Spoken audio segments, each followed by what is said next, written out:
Hello friends, मैं Lakshman sir एक बार पुनः आप सभी का अपने दिव्यांग एसबीएल एकेडमी यूट्यूब चैनल पर हृदय के समझ सुंदर व समरस भावनाओं के साथ बहुत बहुत स्वागत करता हूं। अगर आप फर्स्ट टाइम मेरे चैनल पर विजिट कर रहे हैं तो आप लोगों से रिक्वेस्ट है कि चैनल को सब्सक्राइब कर लें और बेल आइकन बटन अवश्य प्रेस कर लें, जिससे हर वीडियो का नोटिफिकेशन शीघ्र आप तक पहुँचे और आप उसका लाभ उठा पाएँ। वीडियो अगर पसंद आए तो वीडियो को लाइक करें, अधिक से अधिक लोगों तक शेयर करें और एक प्यारा सा कमेंट आप अवश्य किया करें, क्योंकि आपका कमेंट हमारे लिए मोटिवेशन, हमारे लिए ऊर्जा, हमारे लिए ऑक्सीजन, हमारे लिए टॉनिक का कार्य करता है। तो कमेंट करना आप ना भूलें। आप लोगों ने थंबनेल में देखा ही होगा कि आज हम प्रेजेंट परफेक्ट टेंस के चौथे सेंटेंस को, चौथे वाक्य को पढ़ने वाले हैं। जी, कौन सा चौथा वाक्य? इंट्रोगेटिव प्लस निगेटिव सेंटेंस को। जी हाँ, तो आइए सीधे हम अपने लेक्चर की बात करें। आज हम टेंस का लेक्चर 13 देखने वाले हैं। इसके अंतर्गत हमने आपको हेडिंग डाला है प्रेजेंट परफेक्ट टेंस, जिसकी हिंदी आपको विदित है वर्तमान पूर्ण काल होता। इसके अंतर्गत चौथा सेंटेंस हम पढ़ने वाले हैं, जिसकी हेडिंग हमने आपको दिया है इंट्रोगेटिव प्लस निगेटिव सेंटेंस, जिसकी हिंदी होती है प्रश्नवाचक धन नकारात्मक वाक्य। जी हाँ, यहाँ पर यह बात आती है कि कैसे हम किसी हिंदी वाक्य को जानेंगे, मानेंगे कि ये जो हिंदी वाक्य दिया गया है, यह हिंदी वाक्य प्रेजेंट परफेक्ट टेंस का इंट्रोगेटिव प्लस निगेटिव सेंटेंस है, प्रश्नवाचक धन नकारात्मक वाक्य है। इसके लिए हमारे पास पहचान का बोध होना चाहिए, पहचान का ज्ञान होना चाहिए। पहचान से ही हमें विदित होगा, हमें पता चलेगा कि हिंदी वाक्य प्रेजेंट परफेक्ट टेंस का प्रश्नवाचक धन नकारात्मक है या नहीं। तो आइए सीधे हम आपको पहचान पर ले चलते हैं। देखिए, हमने हेडिंग आपको डाला है पहचान। इसके अंतर्गत हमने आपको लिखाया है जिस हिंदी वाक्य के बीच में नहीं शब्द लगा रहे और वाक्य के पहले या बीच में प्रश्नवाचक शब्द आया हो तथा क्रिया के अंत में चुका है, चुकी हैं, चुके हैं, लिया है, दिया है, किया है या ये प्लस है शब्द आता है। यहाँ पर थोड़ा आप है को इंक्लूड कर लेंगे। यहाँ पर आप प्लस है, यहाँ पर आप इंक्लूड कर लेंगे, प्लस है, ठीक, प्लस है आदि शब्द आता है तो हम जान जाते हैं कि यह वाक्य प्रेजेंट परफेक्ट टेंस का प्रश्नवाचक धन नकारात्मक वाक्य है। जी हाँ, हमने आपको बताया था, देखिए क्रिया के अंत में या आ सकता है, या आ सकता है, या आ का मात्रा, ई आ सकता है या ई का मात्रा, और ए आ सकता है या ए का मात्रा, और उनके साथ साथ प्लस है भी होना चाहिए। चाहे आ आए या आ का मात्रा, चाहे ए आए या ए का मात्रा, चाहे ई आए या ई की मात्रा आए, इनके साथ प्लस है भी होना चाहिए, तभी वह वाक्य प्रेजेंट परफेक्ट टेंस में होगा, प्रेजेंट में होगा, अन्यथा वह पास्ट में हो जाएगा अगर है उनके साथ नहीं लगा है ना। तो एक बार पहचान को आइए और हम स्पष्ट कर लें। हमने आपको पहचान के अंतर्गत यही लिखाया, यही बताया कि जिस हिंदी वाक्य के बीच में नहीं शब्द, मुख्य पॉइंट क्या होना चाहिए, जिस हिंदी वाक्य के बीच में नहीं शब्द लगा रहे और वाक्य के पहले या बीच में प्रश्नवाचक शब्द आया हो। कौन से प्रश्नवाचक शब्द हो सकते हैं? वाक्य के पहले या बीच में क्या क्या, कैसे, कहाँ, कब आदि, यही प्रश्नवाचक शब्द कोई एक होगा। वाक्य के पहले या बीच में प्रश्नवाचक शब्द आया हो तथा क्रिया के अंत में चुका है, चुकी हैं, चुके हैं, लिया है, दिया है, किया है या ये प्लस है आदि शब्द आते हैं तो हम जान जाते हैं कि यह वाक्य प्रेजेंट परफेक्ट टेंस का प्रश्नवाचक धन नकारात्मक वाक्य है। जी हाँ, इंट्रोगेटिव प्लस निगेटिव सेंटेंस है। तो आशा करते हैं पहचान को आप समझ पाए होंगे। आइए अब हम आगे चलें। देखिए, नेक्स्ट हेडिंग हमने आपको डलाया है मुखबिंद। मुखबिंद का पहला पॉइंट क्या कहता है? यही कहता है यदि हिंदी वाक्य का कर्ता एक वचन कर्ता कौन? He, she, it, this, that और नेम हो तो हैज डॉट डॉट नॉट सहायक क्रिया का प्रयोग करते हैं। जी हाँ, क्या हमने बताया ही, जब हम ट्रांसलेट करेंगे वहाँ हेल्पिंग वर्ब सहायक क्रिया की जरूरत हमें पड़ेगी, आवश्यकता पड़ेगी, तो हम मुखबिंद से ही हेल्पिंग वर्ब का प्रयोग करते हैं। जी हाँ, तो मुखबिंद का पहला पॉइंट ये कहता है यदि हिंदी वाक्य का कर्ता एक वचन कर्ता कौन? He, she, it, this, that, name means नाम में से कोई एक कर्ता होगा तो इनके साथ हैज डॉट डॉट नॉट सहायक क्रिया का प्रयोग करेंगे। हैज डॉट डॉट नॉट का मतलब सबसे पहले क्या लिख देंगे, कर्ता के अनुसार सहायक क्रिया को लिखेंगे। इसके बाद यहाँ पर जो बीच में डॉट डॉट है यहाँ पर कर्ता आता है और नॉट आता है ना, ठीक। तो एक वचन करता है तो हैज डॉट डॉट नॉट, यानी पहले किसे लिख देंगे, हेल्पिंग वर्ब, इसके बाद कर्ता प्लस नॉट को लिखते हैं। अभी नियम में और स्पष्ट हो जाएगी ये बात। दूसरा पॉइंट क्या कहता है मुखबिंद का, यही कहता है यदि हिंदी वाक्य का कर्ता बहुवचन I you we they this those हो तो हैव डॉट डॉट नॉट सहायक क्रिया का प्रयोग करते। जी हाँ, जब हम अनुवाद बनाएंगे, ट्रांसलेट करेंगे, अगर हमें बहुवचन का कर्ता मिला तो उनके साथ हैव डॉट डॉट नॉट सहायक क्रिया का प्रयोग करेंगे। जी हाँ, हैव डॉट डॉट नॉट सहायक क्रिया का एक वचन करता तो हैज डॉट डॉट नॉट, बहुवचन करता तो हैव डॉट डॉट नॉट सहायक क्रिया का प्रयोग करेंगे। आइए आगे बढ़ें। देखिए नेक्स्ट हेडिंग हमने आपको डाला है नियम ए। नियम ए और नियम बी, दो हम नियम को देखेंगे। हमने आपको बताया था चाहे हम इंट्रोगेटिव पढ़ेंगे चाहे इंट्रोगेटिव प्लस निगेटिव पढ़ेंगे, उनके लिए दो नियम आने वाला है। दो नियम हम पढ़ते हैं, क्यों? क्योंकि आप जानते हैं कि नियम ए जो होता है वह यदि प्रश्नवाचक शब्द वाक्य पहले हो तो वहाँ पर नियम ए को फॉलो करते हम ट्रांसलेट करेंगे, और जहाँ पर प्रश्नवाचक शब्द वाक्य बीच में होता है वहाँ पर नियम बी को फॉलो करते हुए हम ट्रांसलेट करते हैं, अनुवाद बनाते हैं। तो आइए नियम ए को देखते हैं। देखिए नियम ए का पहला पॉइंट ये कहता है यदि प्रश्नवाचक शब्द वाक्य पहले आया हो तो सर्वप्रथम कर्ता के अनुसार सहायक क्रिया को लिखते। जी हाँ, यदि प्रश्नवाचक शब्द वाक्य के पहले आया हो तो सबसे पहले कर्ता के अनुसार सहायक क्रिया को लिखेंगे। कर्ता यानी कर्ता एक वचन की कर्ता बहुवचन। अगर कर्ता एक वचन he she it this that name में से कोई एक होगा तो हैज डॉट डॉट नॉट। अगर कर्ता बहुवचन होगा I you we they this those में से कोई एक होगा बहुवचन करता तो हैव डॉट डॉट नॉट सहायक क्रिया का प्रयोग कर लेंगे हम। देखिए इसका दूसरा पॉइंट क्या कहता है नियम ए का, कर्ता प्लस नॉट को लिखते हैं। जी हाँ, कर्ता प्लस नॉट को लिखेंगे। और तीसरा पॉइंट कहता है मुख्य क्रिया का तीसरा रूप लिखते हैं, मेन वर्ब का थर्ड रूप, मुख्य क्रिया का तीसरा रूप लिखते हैं। चौथा कहता है कर्म को लिखते हैं। पांचवा कहता अन्य को लिखते हैं। आइए इसी नियम को शॉर्ट रूप में देख लेते हैं। शॉर्ट रूप कहने का मतलब स्ट्रक्चर या फार्मूला नाम उसे हम देते हैं। तो देखिए स्ट्रक्चर या फार्मूला क्या कह रहा है। देखिए फार्मूला भी यही कहता है, सबसे पहले हेल्पिंग वर्ब को लिखते हैं। हेल्पिंग वर्ब मतलब सहायक क्रिया को, लेकिन किसके अनुसार लिखेंगे, कर्ता के अनुसार, कि कर्ता एक वचन की कर्ता बहुवचन ना। इसके बाद सब्जेक्ट को लिखते हैं यानी कर्ता को लिखते हैं। इसके बाद नॉट को लिखेंगे। इसके बाद किसको लिखेंगे, मेन वर्ब का थर्ड रूप, मुख्य क्रिया का तीसरा रूप। इसके बाद ऑब्जेक्ट को लिखते हैं, ऑब्जेक्ट माने कर्म को लिखते हैं। इसके बाद कोई कर्म के बाद कोई शब्द बचता है तो अदर में आ जाता है, अदर माने अन्य को लिखते हैं। जी हाँ, आशा करते हैं आप स्ट्रक्चर या फार्मूला, नियम, मुखबिंद, पहचान को समझ पाए होंगे भली बात। तो आप इनका आप स्क्रीनशॉट ले लें।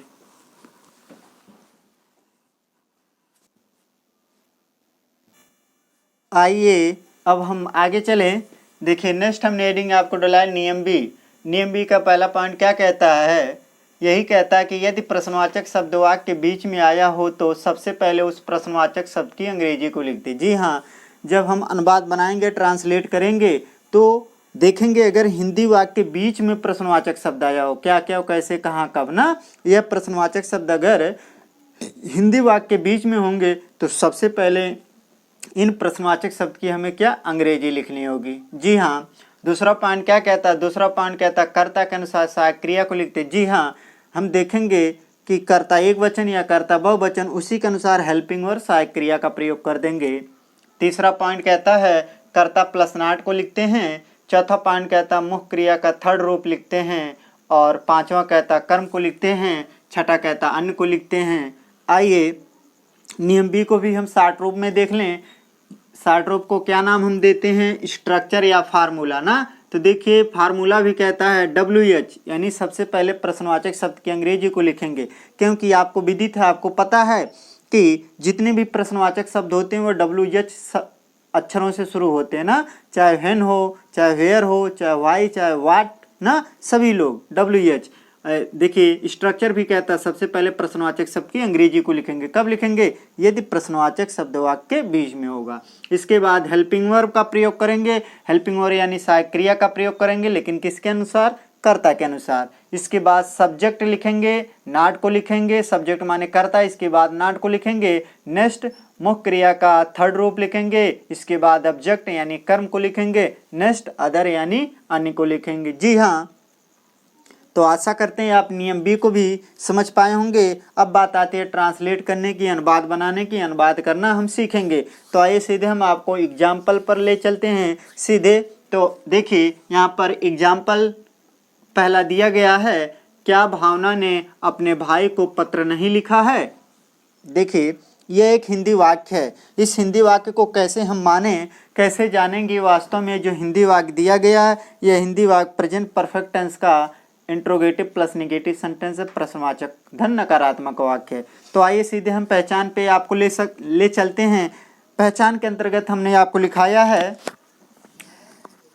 जिस हिंदी वाक्य के बीच में नहीं शब्द लगा रहे। क्या? जिस हिंदी वाक्य के बीच में नहीं शब्द लगा रहे और वाक्य के पहले या बीच में प्रश्नवाचक शब्द आया हो तथा क्रिया के अंत में चुका है, चुकी है, चुके हैं, लिया है, दिया है, किया है या आइए प्लस है आदि शब्द आते हैं, तो हम जान जाते हैं कि यह वाक्य प्रेजेंट परफेक्ट टेंस का प्रश्नवाचक वाक्य है, इंट्रोगेटिव प्लस नेगेटिव सेंटेंस है। तो आइए हम देखते हैं। देखिए इस हिंदी वाक्य के पहले प्रश्नवाचक शब्द क्या लगा है? वाक्य के पहले या बीच में प्रश्नवाचक शब्द आना चाहिए ना। तो देखिए वाक्य के पहले या बीच में प्रश्नवाचक शब्द भी है और बीच में, हिंदी वाक्य के बीच में नहीं शब्द होना चाहिए। तो देखिए बीच में नहीं शब्द है और लिखना पढ़ना ये क्या? एक क्रिया, एक मुख्य क्रिया है और इसके अंत में आ आया है, या हमने कहा था आ सकता है, या आ का मात्रा प्लस देखिए है भी आया है उनके साथ। और सबसे बड़ी पहचान वाक्य के अंत में प्रश्नवाचक चिन्ह है। तो इससे हमें विदित हुआ, हमें पता चला कि वास्तव में यह हिंदी वाक्य जो दिया गया है, यह हिंदी वाक्य प्रेजेंट परफेक्ट टेंस का प्रश्नवाचक धन नकारात्मक वाक्य है। अब बात आती है ट्रांसलेट करने की। तो आइए हम सीधे ट्रांसलेट करेंगे, अनुवाद बनाएंगे, लेकिन नियम को फॉलो करते हुए। अब यहाँ बताइए नियम ए लागू होगा कि नियम बी? यहाँ पर नियम ए लागू होगा। क्यों लागू होगा? क्योंकि प्रश्नवाचक शब्द वाक्य के पहले है ना। तो हमने बताया था यदि प्रश्नवाचक शब्द वाक्य पहले होगा तो नियम ए को लागू करते हुए हम ट्रांसलेट बनाएंगे। और नियम बी कब लागू करेंगे? जब प्रश्नवाचक शब्द वाक्य के बीच में होगा, तो नियम बी को लागू करके हम क्या करेंगे? ट्रांसलेट बनाएंगे, अनुवाद बनाएंगे। तो आइए हम सीधे नियम ए की बात करते हैं। देखिए नियम ए का पहला पॉइंट यह कहता है कि यदि प्रश्नवाचक शब्द वाक्य पहले हो तो सबसे पहले कर्ता के अनुसार सहायक क्रिया को लिखते हैं, हेल्पिंग वर्ब को लिखते हैं। तो देखिए यहाँ कर्ता कौन है? कर्ता क्या? भावना। भावना क्या? एक नाम है ना। भावना एक नाम है। तो हम मुख्य बिंदु के पहले पॉइंट में लिखाया है कि यदि हिंदी वाक्य का कर्ता एक वचन कोष्ठक हमने लिखाया ही, सी, इट, दिस, दैट और नेम माने नाम, नाम कोई भी हो वह एक वचन कर्ता होते, तो एक वचन कर्ता के साथ किस सहायक क्रिया का प्रयोग? हैज डॉट डॉट नॉट सहायक क्रिया का प्रयोग करते। जी हाँ, यानी सबसे पहले हैज को लिख देंगे, इसके बाद अभी कर्ता और नॉट हमें लिखना ही है ना, तो यहाँ पर हैज सहायक क्रिया का प्रयोग कर देंगे। तो हम देखें यहाँ पर हैज को लिख देंगे, तो हमने हैज लिख दिया। ठीक। नेक्स्ट पॉइंट कहता है नियम ए का दूसरा पॉइंट कहता है कि कर्ता प्लस नॉट को लिखते हैं। कर्ता कौन है? भावना। तो भावना की अंग्रेजी प्लस नॉट लिख देंगे। ठीक, भावना प्लस नॉट। ठीक, आइए आगे चलें। तीसरा पॉइंट क्या कहता है? नियम ए का यही कहता है मेन वर्ब का थर्ड रूप लिखते हैं, मुख्य क्रिया का तीसरा रूप। मुख्य क्रिया कौन है? लिखना पढ़ना। लिखना मुख्य क्रिया है, थर्ड, इसका थर्ड रूप हमें लिखना है। तो लिखना का अंग्रेजी राइट होती है, लेकिन थर्ड रूप हमें लिखना है तो क्या हो जाएगा? राइट रोट रिटेन हो जाएगा। ठीक, तो रिटेन हो जाएगा थर्ड रूप, तो हमने लिख दिया। चौथा पॉइंट क्या कहता है? नियम ए का यही कहता है कि किसी लिखते हैं, कर्म को लिखते हैं। कर्म क्या? जब अपने भाई को भावना एक पत्र लिखेगी, एक लेटर लिखेगी, तो वह उसका क्या हो जाएगा? उसका वह कर्म हो जाएगा। तो हो जाएगा आ लेटर। ठीक, एक पत्र, ठीक, अपने भाई को, तो क्या हो जाएगा? A letter her brother. ठीक, आ लेटर हर ब्रदर। देखिए नाम के साथ अपने के लिए किसका प्रयोग करेंगे? नाम के साथ अपने के लिए किसका? हर का प्रयोग करेंगे। यहाँ क्या भावना एक क्या स्त्रीलिंग है ना, जनाना है, तो स्त्रीलिंग के लिए अपने के साथ हर का प्रयोग, अगर यहाँ पुल्लिंग होता मर्दाना होता तो अपने के लिए हिज का प्रयोग करते, तो क्या हो जाएगा हर ब्रदर, हर ब्रदर। प्रश्नवाचक चिन्ह लगाएंगे, सॉरी प्रश्नवाचक चिन्ह।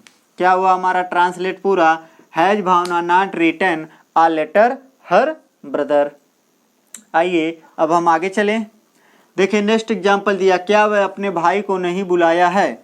यह भी एक हिंदी वाक्य दिया गया है। आइए इस हिंदी वाक्य का हम पहचान थोड़ा डिटेल में देखते हैं। देखिए पहचान के अंतर्गत हमने आपको लिखा है, जिस हिंदी वाक्य के बीच में नहीं शब्द लगा रहे और क्रिया के और वाक्य के पहले या बीच में प्रश्नवाचक शब्द आया हो तथा क्रिया के अंत में चुका है, चुकी है, चुके हैं, लिया है, दिया है, किया है या आइए प्लस है आदि शब्द आते हैं, तो हम जान जाते हैं कि यह वाक्य प्रेजेंट परफेक्ट टेंस का इंट्रोगेटिव प्लस निगेटिव सेंटेंस यानी प्रश्नवाचक धन नकारात्मक वाक्य है। देखिए इस हिंदी वाक्य के बीच में नहीं शब्द है और वाक्य के पहले प्रश्नवाचक शब्द क्या भी लगा है, और बुलाना एक क्या है, बुलाना एक वर्ब है, एक क्रिया है, और इसके अंत में या है या आ का मात्रा आप कह सकते हैं, और है भी लगा है, और प्रश्नवाचक चिन्ह भी वाक्य के अंत में। तो इससे हमें विदित हुआ कि वास्तव में जो हिंदी वाक्य दिया गया है, हिंदी वाक्य प्रेजेंट परफेक्ट टेंस का प्रश्नवाचक धन नकारात्मक वाक्य है। आइए इसका हम ट्रांसलेट करें। ट्रांसलेट करने के नियम पर जाएंगे और यहाँ पर भी नियम ए लागू होगा। क्यों? क्योंकि प्रश्नवाचक शब्द क्या जो है वाक्य के पहले है। तो नियम ए का पहला पॉइंट क्या कहता है? यही कहता है कि यदि प्रश्नवाचक शब्द वाक्य के पहले हो तो सबसे पहले कर्ता के अनुसार सहायक क्रिया को लिखते हैं। तो कर्ता कौन है? कर्ता यहाँ वह के अंग्रेजी क्या? ही। अब बताइए ही एक वचन कर्ता के बहुवचन? एक वचन कर्ता। मुखबिंद के पहले पॉइंट में हमने लिखा है ही, सी, इट, दिस, दैट और नेम, ये एक वचन करता है। तो एक वचन करता है तो कौन सी सहायक क्रिया का प्रयोग? हैज डॉट डॉट नॉट, यानी सबसे पहले हैज को लिख देंगे। तो हमने हैज लिख दिया, ठीक। और नियम ए का दूसरा पॉइंट क्या कहता है? कर्ता प्लस नॉट को लिखते। दूसरा पॉइंट ए कहता ना, तो कर्ता कौन? वह के अंग्रेजी क्या होती? ही, तो ही लिख दिया, प्लस नॉट को लिखते हैं तो नॉट भी हमने लिख दिया। नेक्स्ट पॉइंट क्या कहता है? नियम ए का तीसरा पॉइंट क्या कहता है? मेन वर्ब का तीसरा रूप लिखने के लिए कहता है ना। तो मेन वर्ब देखेंगे कौन? मेन रूप क्या है? मुख्य क्रिया क्या? बुलाना। बुलाना की अंग्रेजी क्या होती है? कॉल। इसमें क्या लगा देंगे? ईडी, तो क्या हो जाएगा? कॉल्ड, थर्ड रूप हो जाएगा। नेक्स्ट पॉइंट क्या कहता है? कि कर्म को लिखते हैं। नेक्स्ट पॉइंट चौथा पॉइंट नियम ए का यही कहता है कि कर्म को लिखते। कर्म कौन होगा? अपने भाई को। अपने भाई को जब आप बुलाएंगे वह आपका कर्म होगा। तो ही के साथ अपने के लिए किसका प्रयोग? हिज का प्रयोग करते तो हिज हो जाएगा, और भाई का अंग्रेजी क्या हो जाएगा? ब्रदर, ठीक। प्रश्नवाचक चिन्ह। अन्य कोई शब्द है नहीं तो उसे भी लिखते हैं। तो देखिए has he not called his brother. आइए आगे चलें। देखिए नेक्स्ट एग्जाम्पल दिया है, क्या तुमने यह कार्य नहीं कर लिया है?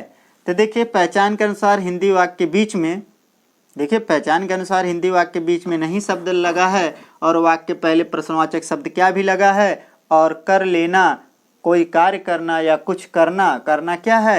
एक क्रिया है, एक वर्ब है, और इसके अंत में देखिए लिया है शब्द आया है और वाक्य के अंत में प्रश्नवाचक चिन्ह भी है। तो इससे हमें पता चला, हमें बोध हुआ कि यह भी जो हिंदी वाक्य दिया गया है यह हिंदी वाक्य प्रेजेंट परफेक्ट टेंस का प्रश्नवाचक धन नकारात्मक वाक्य है। आइए इसका भी अनुवाद कर डालें। अनुवाद करने के लिए हम नियम पर जाएंगे और यहाँ पर देखेंगे कौन सा नियम लागू होगा? नियम ए लागू होगा। नियम ए को फॉलो करें। नियम ए क्यों लागू होगा? क्योंकि प्रश्नवाचक शब्द क्या वाक्य के पहले है। तो नियम ए का पहला पॉइंट ए कहता है, यदि प्रश्नवाचक शब्द वाक्य के पहले हो तो सबसे पहले कर्ता के अनुसार सहायक क्रिया को लिखेंगे। यहाँ कर्ता कौन है? तुमने।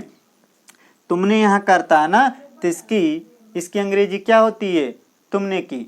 यू माने तुम या आप या तुमने ना, तो यू होती है। तो बताइए यू एक वचन करता कि बहुवचन? बहुवचन करता। मुखबिंद के दूसरे पॉइंट में हमने आपको लिखाया, यदि हिंदी वाक्य का करता बहुवचन, जैसे आई, यू, वी, दे, दिस, दो, ये बहुवचन करता, तो इनके साथ किस सहायक क्रिया का प्रयोग? हैव डॉट डॉट नॉट, यानी सबसे पहले हैव को लिख देंगे यहाँ। तो हमने हैव को लिख दिया, ठीक। नेक्स्ट पॉइंट नियम का क्या कहता है? नियम ए का दूसरा पॉइंट कर्ता प्लस नॉट को लिखते हैं। कर्ता कौन है? तुमने। तुमने की अंग्रेजी क्या हो जाएगी? यू, प्लस नॉट को लिख देंगे, ठीक। तीसरा पॉइंट क्या कहता है? तीसरा पॉइंट ये कहता है मेन वर्ब के थर्ड रूप को लिखते हैं। मेन वर्ब कौन है? करना। करना का अंग्रेजी क्या होती है? डू का क्या हो जाएगा? डन। थर्ड रूप, ठीक, डू का डन हो जाएगा। नेक्स्ट पॉइंट क्या कहता है? कर्म को लिखते हैं, कर्म क्या हो जाएगा? यह कार्य। जब आप यह कोई भी कार्य करेंगे वह आपका कर्म होगा। यह कार्य हो जाए क्या हो? तो हो जाएगा कर्म, तो इसे लिख देंगे दिस वर्क,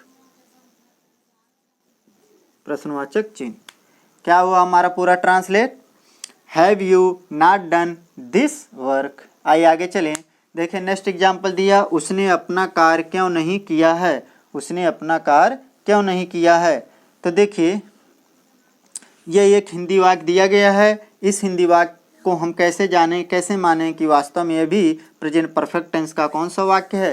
प्रश्नवाचक धन नकारात्मक है। तो पहचान से ही हमें विदित होगा। तो आइए सीधे हम आपको पहचान पर एक बार और ले चलते हैं डिटेल रूप में। देखिए पहचान के अंतर्गत हमने आपको ये लिखाया है, जिस हिंदी वाक्य के बीच में नहीं शब्द लगा रहे और वाक्य के पहले या बीच में प्रश्नवाचक शब्द आया हो तथा क्रिया के अंत में चुका है, चुकी है, चुके हैं, लिया है, दिया है, किया है या आइए प्लस है आदि शब्द आते हैं, तो हम जान जाते हैं कि यह वाक्य प्रेजेंट परफेक्ट टेंस का कौन सा वाक्य? प्रश्नवाचक धन नकारात्मक वाक्य। देखिए इस हिंदी वाक्य के बीच में नहीं शब्द भी है और बीच में क्या प्रश्नवाचक शब्द क्यों भी लगा, और किया यानी करना एक वर्ब है, एक क्रिया है, और किया है सीधे आ ही गया है, और प्रश्नवाचक चिन्ह भी है। तो इससे हमें विदित हुआ, हमें पता चल गया कि सच में यह भी हिंदी वाक्य प्रेजेंट परफेक्ट टेंस का प्रश्नवाचक धन नकारात्मक वाक्य है, इंट्रोगेटिव प्लस निगेटिव सेंटेंस है।